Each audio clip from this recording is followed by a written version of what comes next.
Welcome to the Hood Orchestra podcast. This is probably episode, I'll figure it out when we edit it. But today I'm here with a very, very, very, very, very special guest. This is kind of like crazy for me to even be in the same room after, seeing them on the internet, like blowing my mind. And then now we're here. But I'm here with Chris Tate. Many of you might know him as jazzcello.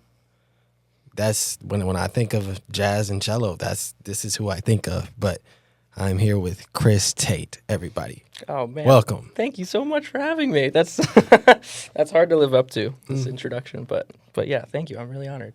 Yes. Okay, so what brought you here to this moment, to Houston, Texas? This is like my backyard. This is band barracks. This is where I always record. But what brought you here to this moment? Yeah. Well, I'm here in Houston for the first time. I guess the first time yesterday. Yesterday was my first time in Houston. Right now I'm on tour with Jeezy, and he's touring with an orchestra right now. It's led by Derek Hodge. So it's called the Color of Noise Orchestra. So a bunch of us are going, city to city with him, and there's lots of different like guest artists that come on, and I get to kind of play cello in like a hip hop setting, which is so fun. But there's also like a lot of, I come from like a classical and a jazz background. So what's also really cool about this tour is, there's a lot of great jazz musicians that are interspersed, throughout, like Adam Blackstone, Derek Hodge, of course, bass player for Robert Glasper. Just like heroes, that I get to kind of interact with. So yeah, it's an honor. But yeah, Houston's cool. This is, Yeah, nice. So the show was sold out, right? Show was sold out. Crazy. At the Hobby Center, right? Hobby Center. I think every show from now on is sold out. Crazy. Tour, so. What has tour life been like? It's been really, really fun.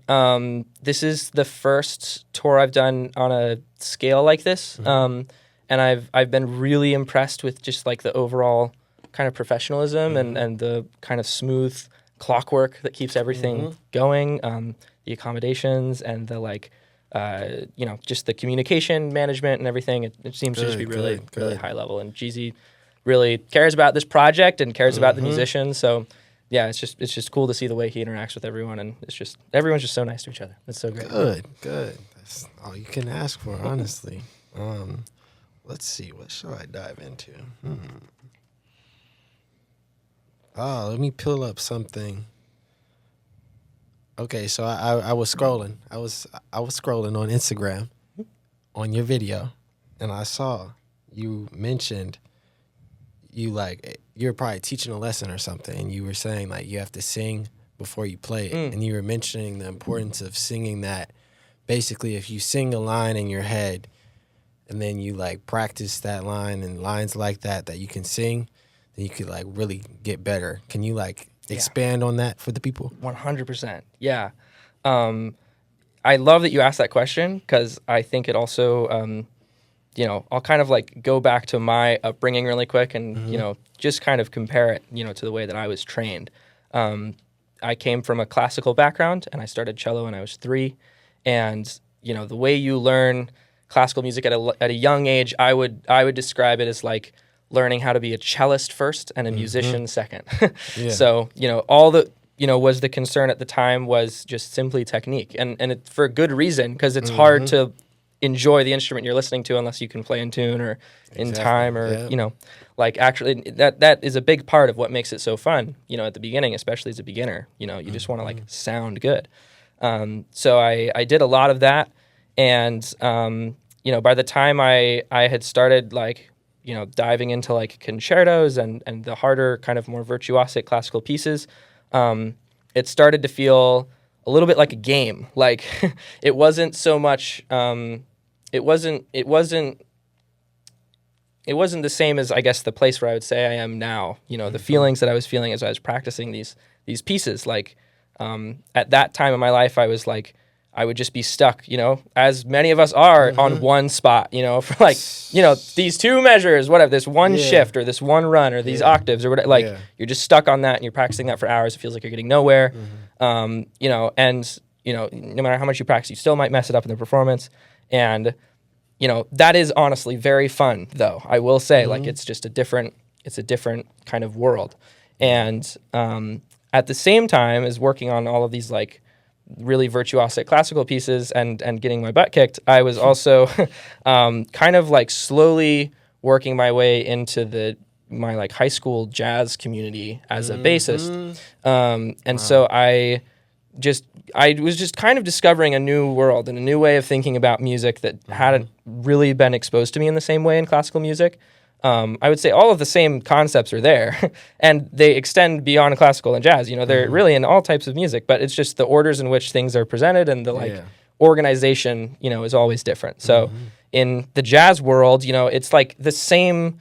I would say the same emphasis is on like tone and rhythm and intonation and sound production and the whole thing, but instead of like the virtuosic elements of your instrument coming first, the thing that came first was listening and like actually hearing and being actively engaged with the music you're playing like first primarily. That was always the first thing. And that really drew me in. And I've like taken that concept even with me to classical music. As I continue to study, I prioritize like the listening first, and what that kind of unlocked is what you were just mentioning for me. How a lot of what I started to do on the instrument started to kind of come from within me and within my my brain and the heart and the feelings that I'm feeling, rather than just me telling my fingers what to do and hoping that it works, It just kind of unified the whole thing for me. And so this is a mentality I try to keep, no matter what I'm playing. It could be jazz, it could be classical, it could be improvised, it could be written. But, before I touch the instrument and before I actually go to execute, I always want to like hear what I'm about to play before I play it.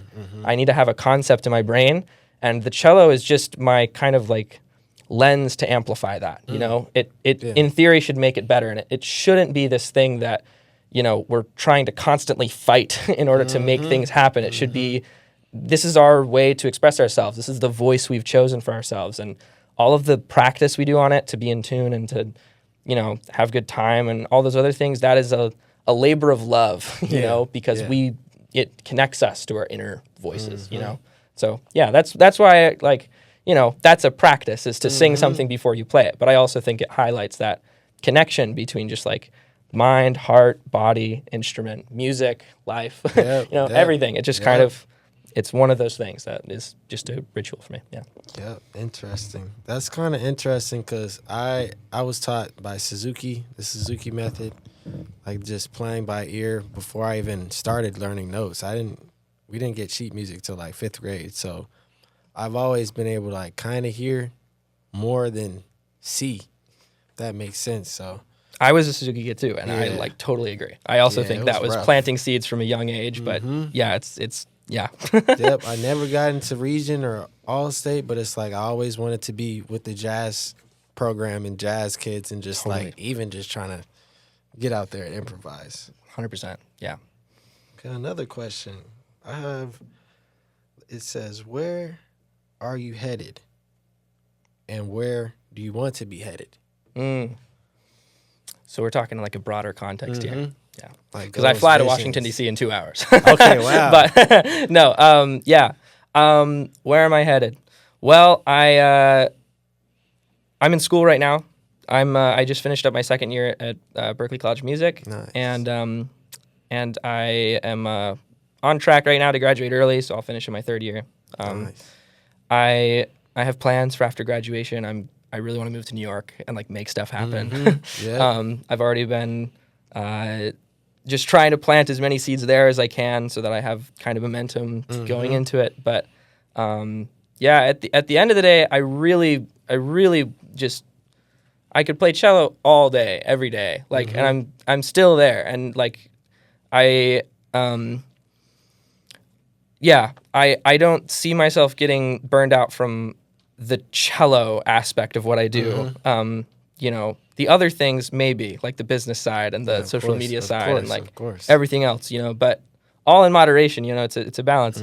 If I had, an ideal next 5 years, then it would be move to New York, and it would be put a group together and play every week, and then just write as much music as possible and freaking put out albums, like just albums, and like, I don't know, just kind of engage with the jazz community as a cellist in a more melodic context. And, you know, I'm not trying to come after the bass players. I'm not trying to steal y'all's jobs. I think there's lots of cases of the cello doing that, you know, historically, and I think it's a really good thing to study. But I would love to kind of push the cello's more like melodic role in the jazz context.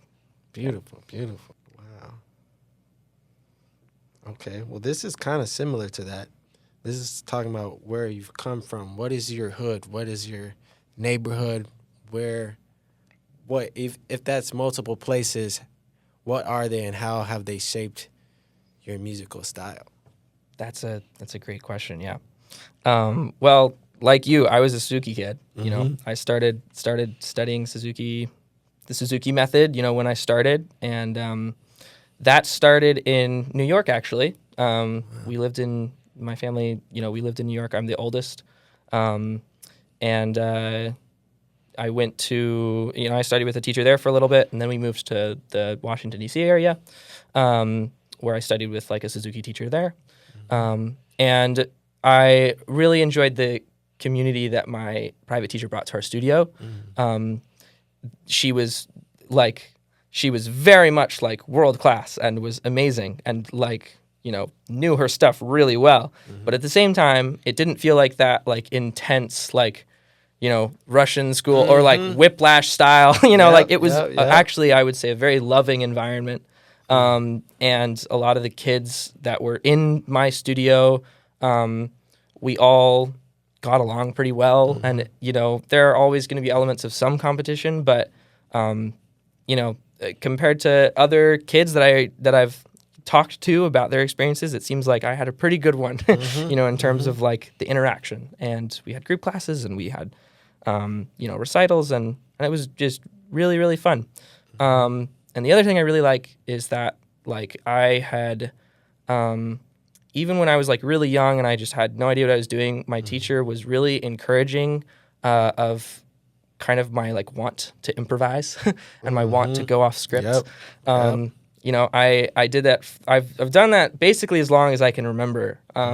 Like, and I was doing it in a classical context for so long, I just didn't know how to kind of break out of it. But the, like, there's a video of me that you could probably find on YouTube where I'm like 5 years old and my parents have like a home recorder and they were recording like a like little video recital of me playing. And at the end of the video, it's on YouTube, but at the end of the video, I insisted that I improvise something. And I like, you could hear like phrases from like the Bach minuet that I was practicing and like Twinkle and like a D major scale. And like, it was like, I like just watching that video back for me, honestly, makes me kind of emotional sometimes because it really connects, you know, things for me and like helps me get past a lot of the insecurities that I feel as a non-classical player, you know, like where I'm like, wow, like this is just simply like a part of my musical identity and it always has been. And exploring that and finding, you know, finding out more about that is not a bad thing. Like it's not going to be detrimental, you know, and I think I'll be fine. And regardless of like, regardless of that, I think it just fulfills me. And it's a really important thing for me that I stay true to what I feel and you know, what I want to play. So anyways, like, I just think it was cool that my teacher, like, you know, even though she was like just a very like clear and like structured classical teacher, also gave me room, you know, to do what I needed to do and to improvise and to come up with, you know, new stuff. And then when she retired, I started studying with another cello teacher in high school who was very similar, I would say. Like, you know, also very, very good classical performer, full-time performing classical cellist, plays in the Army and the Army Orchestra.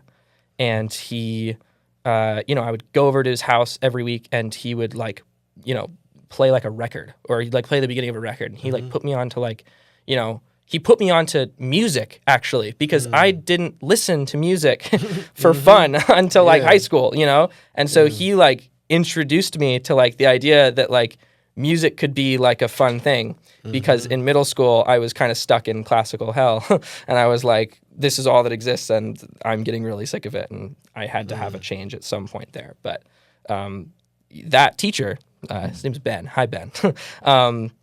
He really inspired like this new like wave of things that I was trying to do. Also, even if even if his main thing was like classical music, he still like, found ways to get me to do other things and giving me opportunities and helping connect me. And yeah, I just feel like I've always had actually great encouragement from the classical community to kind of do what I want, which has been very good. Yeah.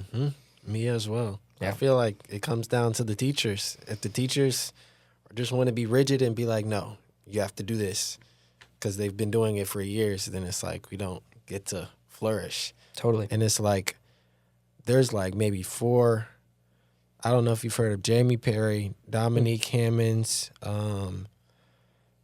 Jalen Black, like a violinist that were Suzuki method or classical, and they just were able to escape kind of the box because we just had teachers here in Houston that just encouraged us to just do anything else. Yeah. It's great. It's the coolest thing ever. It's so awesome. We need more of that. Yep, much more. All right, here's another good one.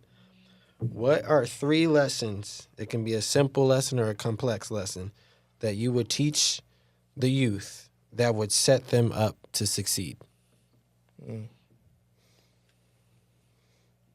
we talking in like a musical context, like music students, or like just young people?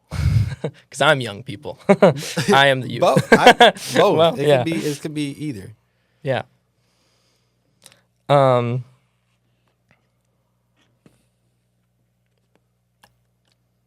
Well, I think, I really truly believe this. So I'm going to choose to reinforce it, even if it is kind of cliche. But I really believe that, like, if you decide what it is that you want to do, or I should say, like, if you decide where you want to be, like where you want to end up, and you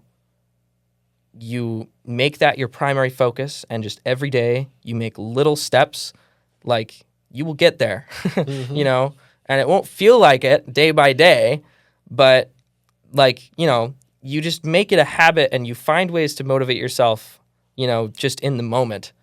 And if you can, do that, you'll get to like, you'll do that over a couple months. You'll like look back and you're like, wow, I love like recording my playing and watching it back. And like, I do that maybe once or twice a week. I'll record a couple minutes out of my practice session just for my own viewing purposes, and then I'll like look back, to the older videos. Sometimes I like leave notes for myself, like, oh, I should work on this in a couple weeks or something like that. And so I'll like look back at it and I'll be like, oh, wow, like I could do that so much better now. And that feels so much easier. It's like, I've tried to consistently prove to myself that there's like always a way forward. There's always a next step. There's always like a way to keep going, even if it seems like you're, stuck in a dead end, or if you're like kind of stuck somewhere. It's usually placebo effect. It's usually not the case. It's just, you're focused too much on this thing, and you should be focused more on just in the moment. Like, I just need to make one tiny little step forward. Wow.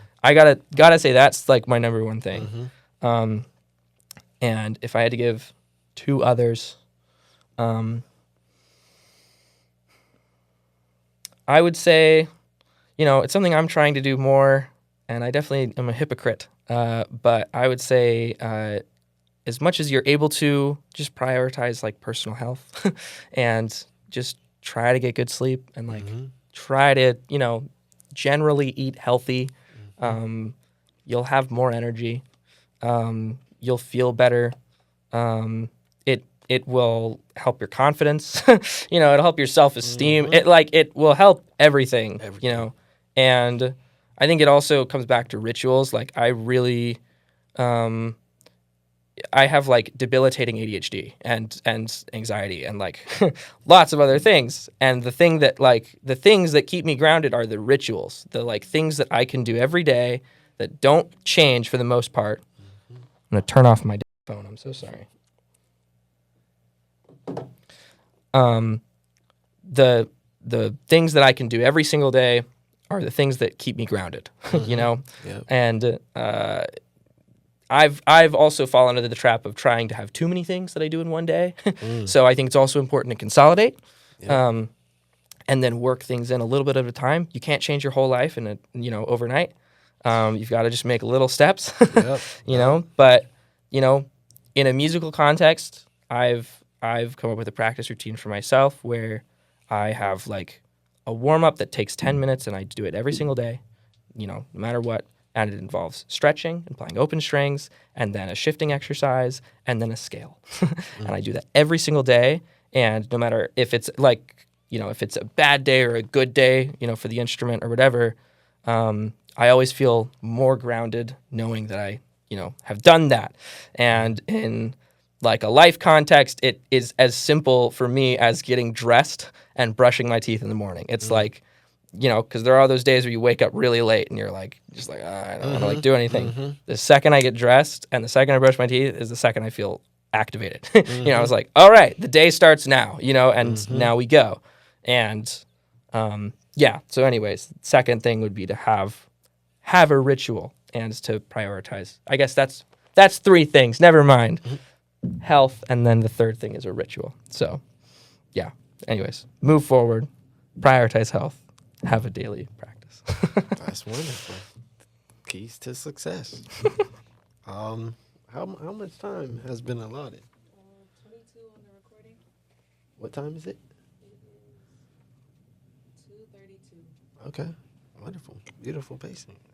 I'm out of questions. Do you have any questions for me? Oh man, well I wanted. I mean, you've maybe talked about this on other on other episodes of this podcast, but I'd love to like hear just like a little bit more about like your nonprofit, like Hood Orchestra, like what it means, like how, what are your plans for it, like and how you're kind of developing it in the Houston area and kind of beyond. I don't know.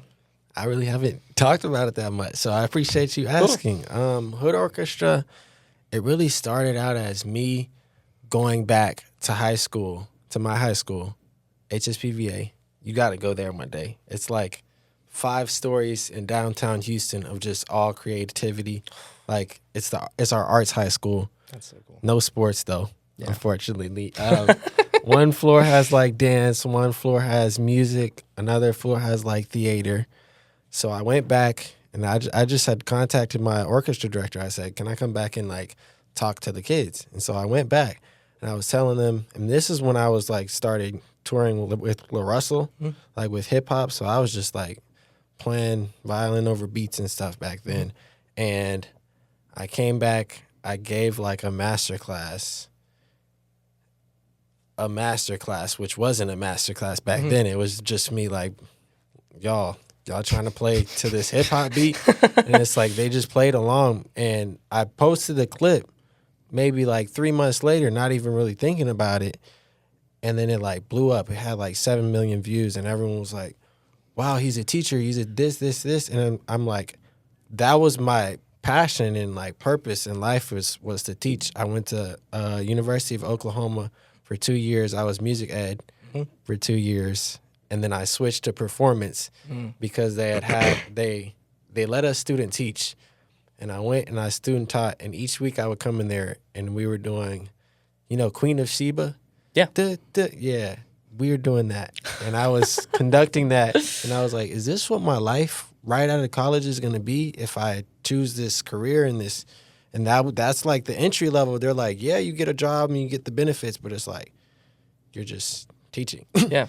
And not to shame the teachers, but I wanted more out of it. And so I had switched. And so I was just touring. People were calling for me to teach.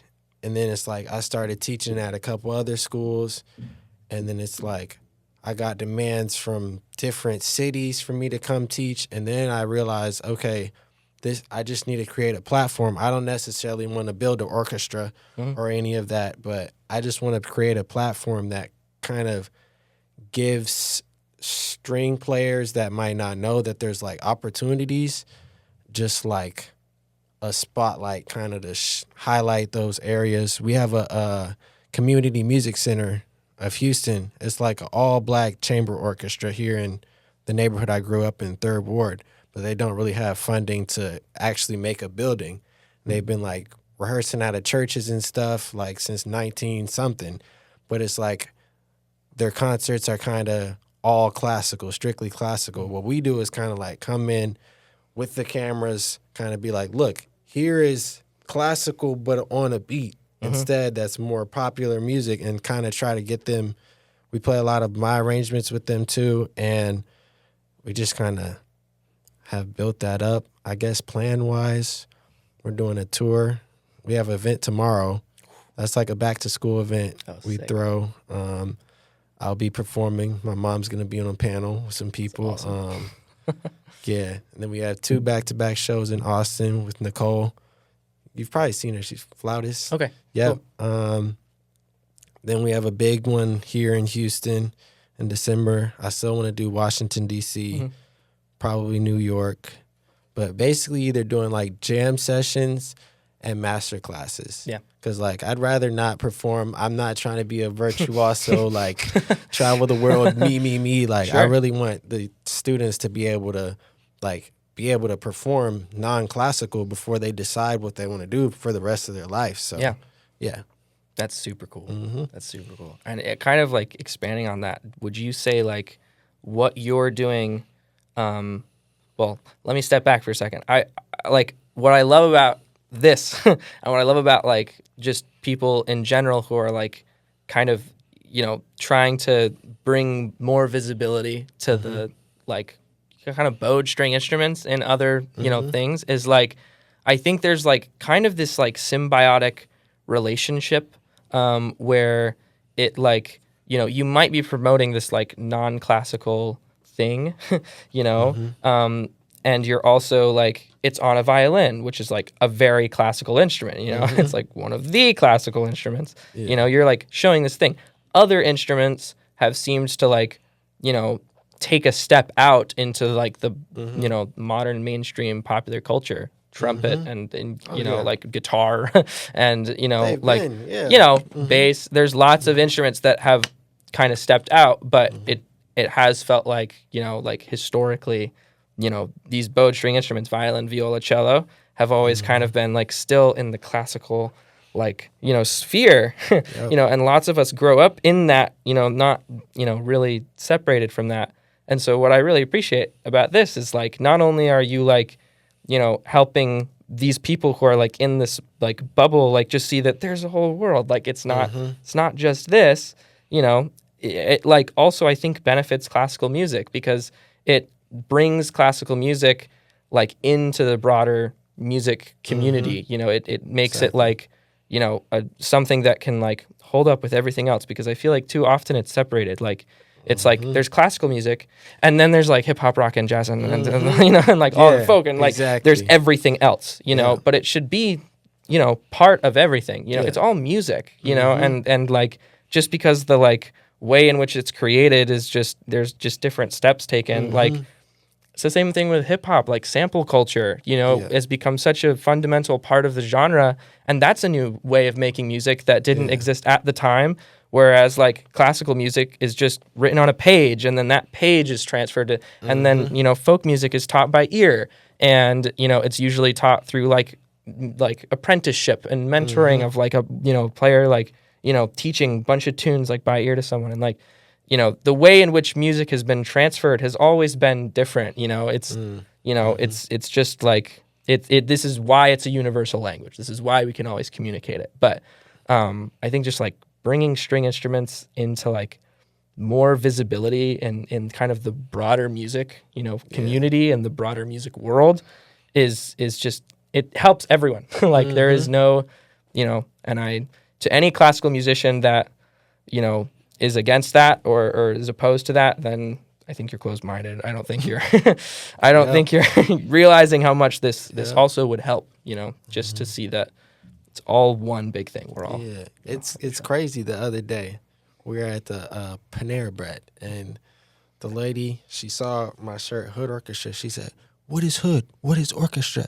And then she was like, "I'll come to a concert if it's classical music," because I told her that we mix all genres, and she's like, "I'll only come if it's classical." But it made me think, like, I can still do classical concerts, and we could still like present that, because that's the kind of bridge that some people aren't willing to cross unless they know that it's Beethoven or whoever their favorites are. Yeah. So we're definitely exploring the classical. Gotta throw the classical back at them. 100%. And Yeah. it's part of the history. Like it is part of our history as a human race. You know, like there are many different histories, and there's many different like ways in which we've gotten to this point here. But like, you know, classical music has existed for the longest, you know, you know, it's existed for a long time. There are lots of long-standing musical traditions, and you know, it's equally as much a part. It's like the theater kids that go see Shakespeare in the Park. You know, it's still Shakespeare. Like we still want to engage with it. Yeah. You know, and like there's, you know, it's just a tradition that's been continuously built upon, and you know, you can enjoy it at any point in that lineage. You know, it's just a cool thing. The bass is the scale. I know. It's not changed. Yes, totally. Yeah. But yeah. Oh man, I had another question and then it's evaporated my brain. Oh man.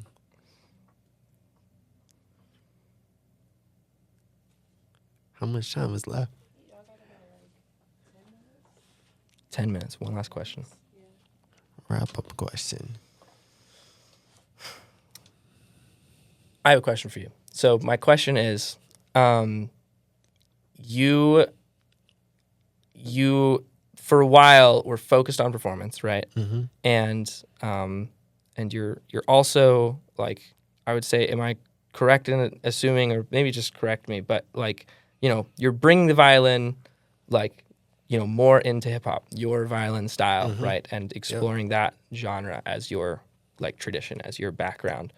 You know, there's lots of people who grow up in different like traditions, even on string instruments. Like some people grow up in the bluegrass community, and some people grow up in the classical community, and I think a big part of that, like in kind of immersing yourself in a style, comes down to knowing like the history, like actually knowing like what goes on outside of, like, it has nothing to do with your instrument. It's just simply how well do you know this genre, how this space, you know, that you're putting yourself in.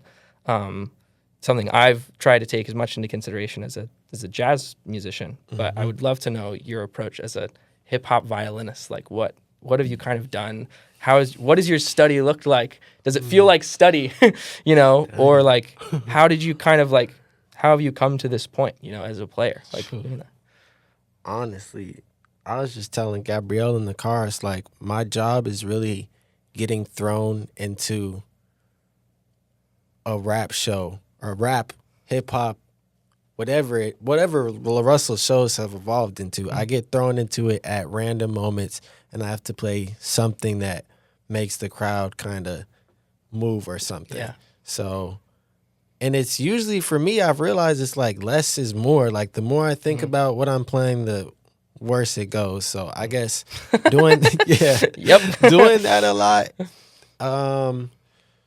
Hip hop, like, I feel like I want hip hop violin and even like the string community to like interact more, kind of like the hip hop community interacts. Like, there's a lot of like dialogue that goes back and forth, or like encouragement to drop more music by dropping music that like hints at people who need to drop music and stuff. I really want to like be a little bit more active, you know.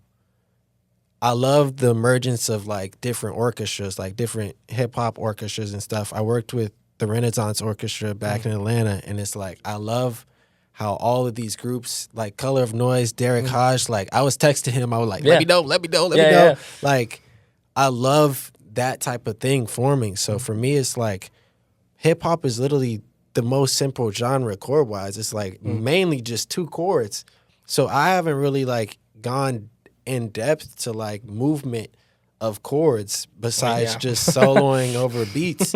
And that's kind of how I got to this position, I was gonna go to North Texas for jazz with Scott Tissier. Yeah. But La Russell happened. So it was like, go to grad school or go tour with an artist right now. And it's like, he got to tour with T-Pain too. So it's like, we were on that tour. So it's like, I did that, but it's like, I'm still trying to expand, and jazz was the passion. That was the route I was trying to go. I wanted to get a doctorate too, just so I could like really, really teach. But I don't know. It's random. All vibes now. You don't need to go to school for jazz. I promise. But you're also doing it. I mean, like, you're a killing improviser, and that's all that matters. Thank you. Yeah. Some good shit. And Scott's great. Scott Dixon's great. Yeah. Oh, man. Well, thank you so much for having me. This Absolutely. is, like, Thank you super for awesome. coming and blessing the platform. Such an honor. Yeah. Yeah. All right. Well, that's a wrap. My name is Michael Prince, and I am Chris Tate. Lovely.